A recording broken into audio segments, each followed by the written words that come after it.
Today, I have the greatest pleasure in announcing that our beloved Reverend Bettina, who has been doing this for long and finally now has the recognition, is our new director of the prayer ministry. She comes from her heart. You've heard her essence, you've heard her heart, you've heard her meditations, you've heard her prayers, and you know that she's right there. So, thank you so much, sweetie.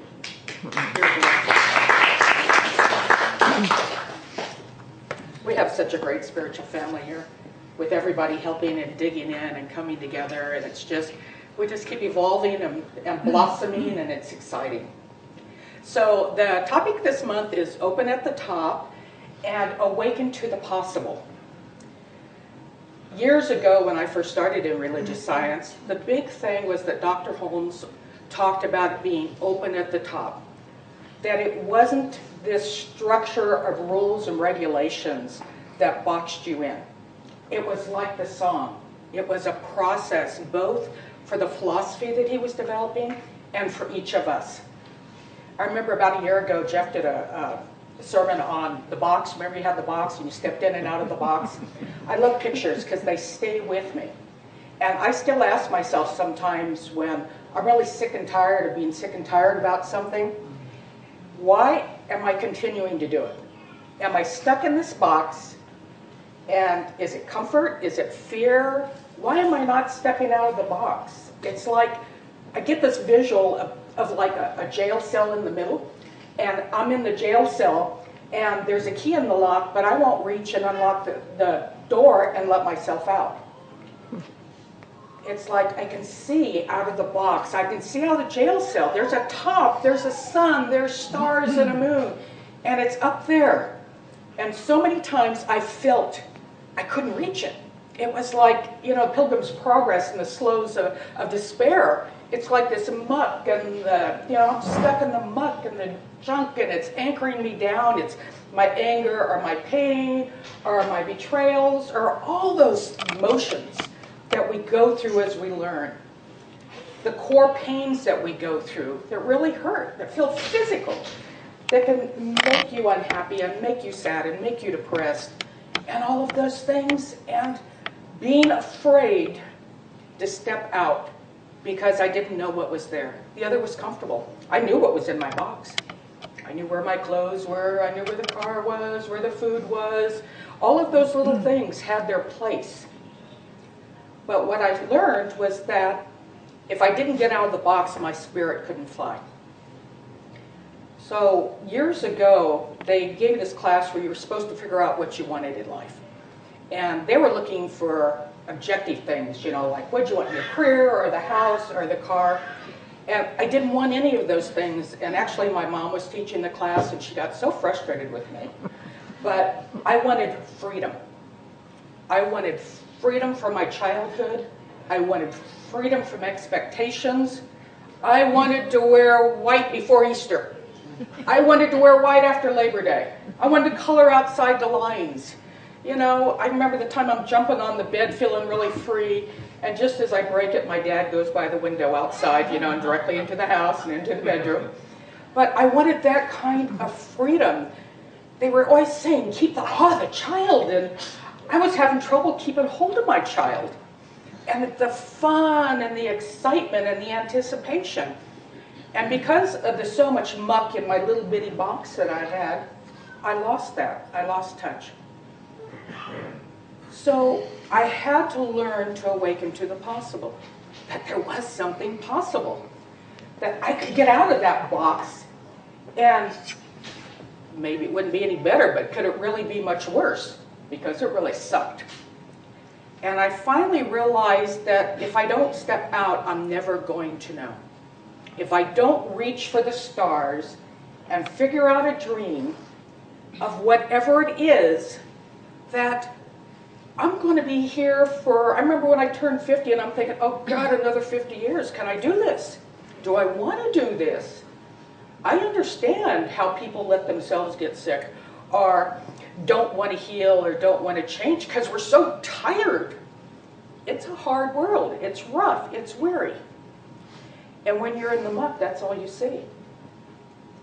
But when you start taking the time to stop and look, you see beauty.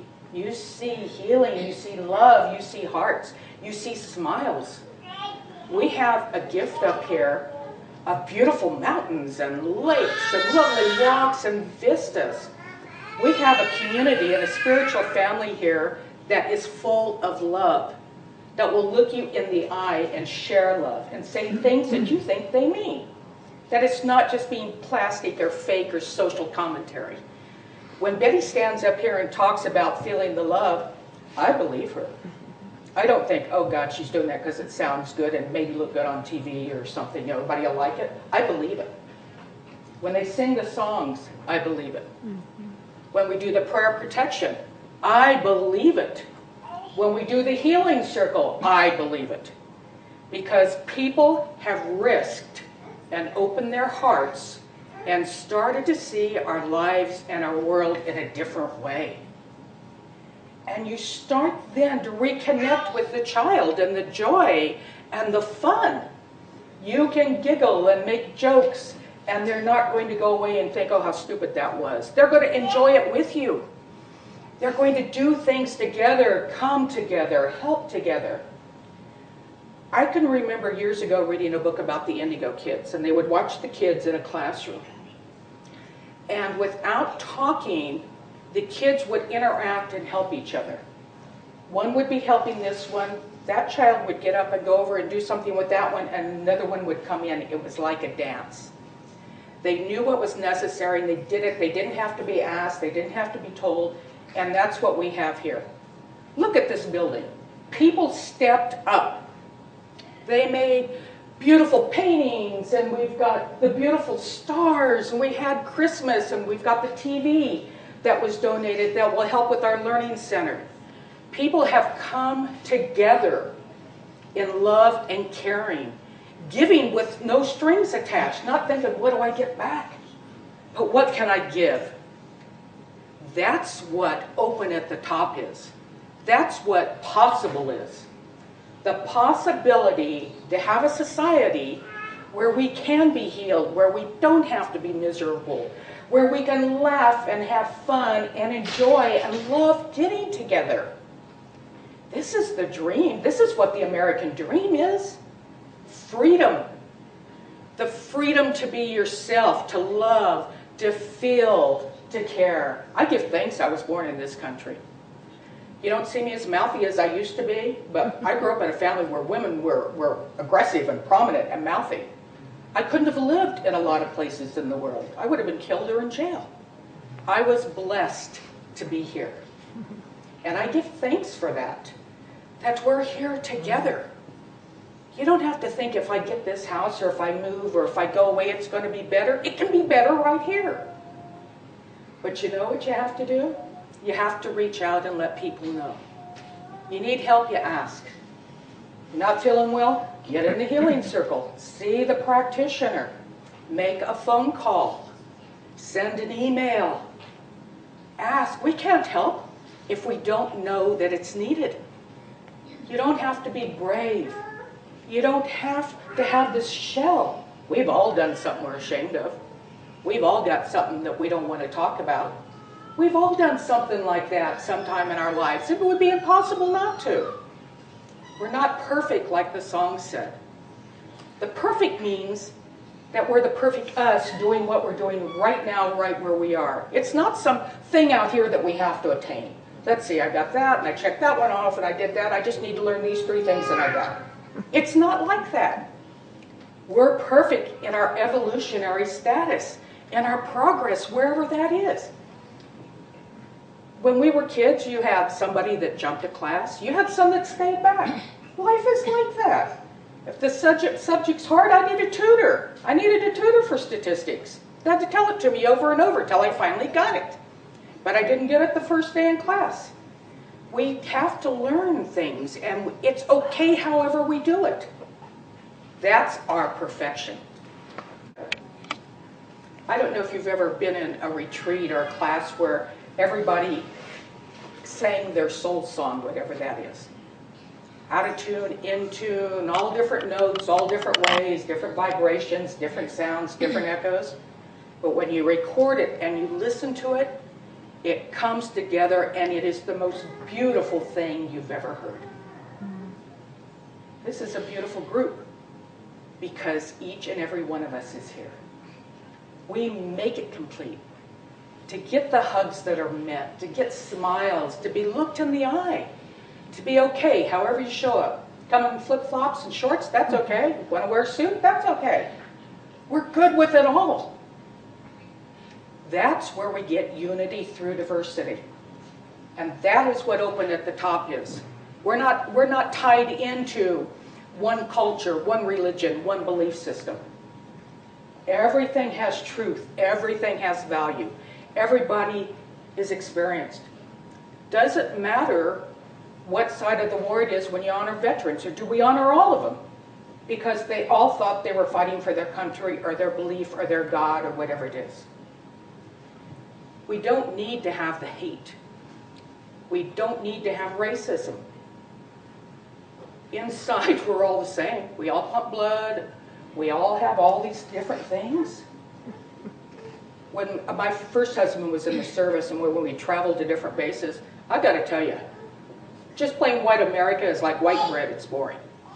If you can't get Mexican food or Japanese food or go to all the festivals and stuff, there's no color almost when you're used to it and you have it like we have here. I grew up in the valley. We had everything. You ate everybody's food. It was wonderful to be able to share and to love, to have their festivals. We had Japanese kids, went to Japanese school on Saturday because they were learning the lessons and the customs. If you're Catholic, you went to catechism. Everybody did something different. But everybody ended up at swimming lessons. We all had things that we did together. Find that. Find that in your heart. To be loving and not judgmental. And most important, to be loving to yourself. That's the biggest lesson here. To accept ourselves, to love ourselves. And that's a hard one. I still some days don't feel that great and can't look at myself in the mirror and go, I love you, you're beautiful. It's like, oh God, look at that. That's terrible. Don't go anywhere today. And I wish I had a hat. We have those days. I'm not saying it's all up here. But what happens is instead of this, life starts going more like this. There's a gentle flow to it. You're still going to have some things that bother you. You're still going to have some things because we're works in progress. That's what life is. It's the journey. It's the journey that can go anywhere you want. You just have to decide how much effort you want to put into it. We can all be anything we want. We come in with all the connections to speak any language, to do anything. What do we use? We use certain ones and the others atrophy, but they're there. We can do anything. If you want to practice like a concert pianist does and devote your life to it, I bet you could play the piano pretty well. If you wanted to be in pain and have the bloody feet and everything that a ballerina has, and go through the life she has, you could probably dance pretty well. But it's deciding what you want to give for what you want.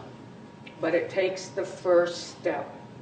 You gotta take that step out of the box, and you gotta risk. So when something pisses you off this week, just bless it. You see somebody that cuts you off on the road? I remember reading a book on verbal Aikido a long time ago, and he talked about treat life like you're welcoming a friend into your home. So if somebody pushes in front of line, you would let your guests go first, and then you would walk after them. Somebody cuts you off, you would let your guests go first. Treat life like that. It becomes gentler and easier, and the headaches go away, and the stomachs get better, and your digestion is better, and the stress is down. It's just little changes. Just a little tweak here, a little tweak there. But it's worth it. So this next month, as you think about it, you still remember a little bit about what I said, think about where you are in your box, and can you step out? Because that's the road to freedom. Thank you.